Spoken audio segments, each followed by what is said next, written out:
Assalamualaikum warahmatullahi wabarakatuh. Bismillah, alhamdulillah, wassalatu wassalamu ala rasulillah wa ala alihi wa sahbihi wa mawalah. La hawla wa la quwata illa billah. Rabbi syrah li sadri wa yassir li amri wahlul 'uqdatam min lisani yafqahu qawli ya fattahu ya alim iftah lana futuhal arifin. Oke, pada pertemuan ke-12 ini kita akan membahas terkait keterampilan memberi penguatan. Dengan saya Zainal Mutakin, kelas A12, NIM 22811305666. Tujuan pemberian penguatan dalam konteks pendidikan dan bimbingan konseling ini sangat penting untuk menciptakan lingkungan belajar yang positif dan mendorong perkembangan siswa. Yang pertama tujuannya yaitu meningkatkan perhatian siswa. Penguatan dapat membantu siswa untuk lebih fokus dan konsentrasi pada pembelajaran dengan memberikan umpan balik yang positif atau penghargaan yang mendorong mereka untuk lebih terlibat dalam kegiatan belajar. Yang kedua, memberikan motivasi kepada siswa. Penguatan merupakan cara untuk memotivasi siswa dengan menunjukkan bahwa usaha dan prestasi mereka dihargai. Ini mendorong mereka untuk terus berusaha dan berpartisipasi aktif dalam proses pembelajaran. Yang ketiga, mengubah tingkah laku siswa. Dengan memberikan penguatan positif untuk perilaku yang diinginkan, guru dapat membantu siswa mengubah perilaku negatif sehingga menjadi perilaku yang lebih positif. Yang keempat, meningkatkan belajar sehingga menjadi produktif. Pemberian penguatan ini dapat meningkatkan efisiensi dan efektivitas proses belajar siswa, sehingga mereka dapat belajar dengan lebih produktif dan mencapai tujuan akademik. Yang kelima, meningkatkan kepercayaan diri siswa. Ketika siswa menerima penguatan, tentunya hal ini dapat meningkatkan rasa percaya diri peserta didik. Siswa akan lebih cenderung untuk mengambil inisiatif dan berani menghadapi tantangan. Yang keenam, memudahkan siswa belajar. Tentunya dengan penguatan sikap positif dan usaha yang dilakukan siswa, proses belajar menjadi lebih nyaman dan menyenangkan.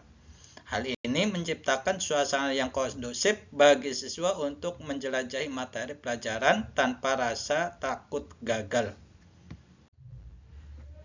Pentingnya memberi penguatan terhadap peserta didik untuk meningkatkan motivasi belajar mereka sehingga dapat mencapai tujuan pembelajaran. Ini ada dua jenis penguatan, yang pertama penguatan verbal dan yang kedua penguatan non-verbal. Penguatan verbal yaitu bentuk penguatan dengan menggunakan kata-kata atau kalimat. Sedangkan penguatan non-verbal itu bentuk penguatan dengan menggunakan gerakan tubuh, ekspresi wajah atau lainnya dalam rangka memberikan dukungan penguatan terhadap motivasi belajar peserta didik.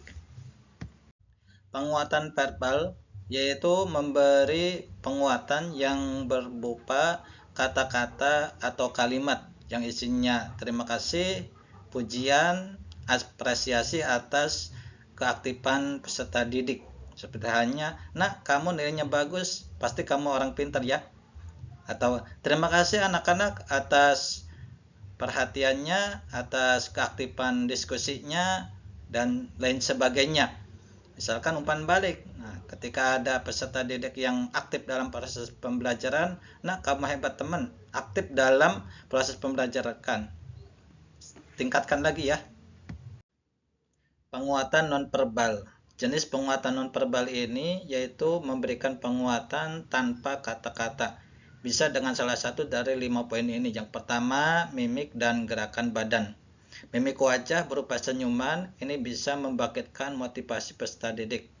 Gerakan badan misalnya ketika ada peserta didik yang memberikan bantuan kepada siswa yang lain atau menjawab pertanyaan dengan sempurna itu dengan mengacungkan jempol, memberikan apresiasi sebagai bentuk penghargaan kepada siswa tersebut. Yang kedua, mendekati. Ketika ada peserta didik yang kelihatan lagi sedih, kita sebagai guru untuk memberikan penguatan nonverbal yaitu mendekati, duduk atau berdiri di samping peserta didik tersebut, memberikan motivasi sehingga meningkat kepercayaan dirinya itu, memberikan solusi dari permasalahannya yang penyebab daripada dia itu sedih. Kemudian 3, sentuhan. Ketika ada peserta didik yang bisa menjawab pertanyaan dengan sempurna, kemudian sebagai bentuk penghargaan, ini kita peluk. Nah, itu bisa meningkatkan motivasi peserta didik lebih giat lagi. Kemudian yang keempat, kegiatan yang menyenangkan. Seperti halnya mengadakan syukuran kecil-kecilan ketika di acara liburan setelah ulangan selesai. Itu bisa membangkitkan motivasi peserta didik, juga meningkatkan tali persaudaraan di antara peserta didik dengan gurunya. Kemudian yang kelima, simbol atau benda.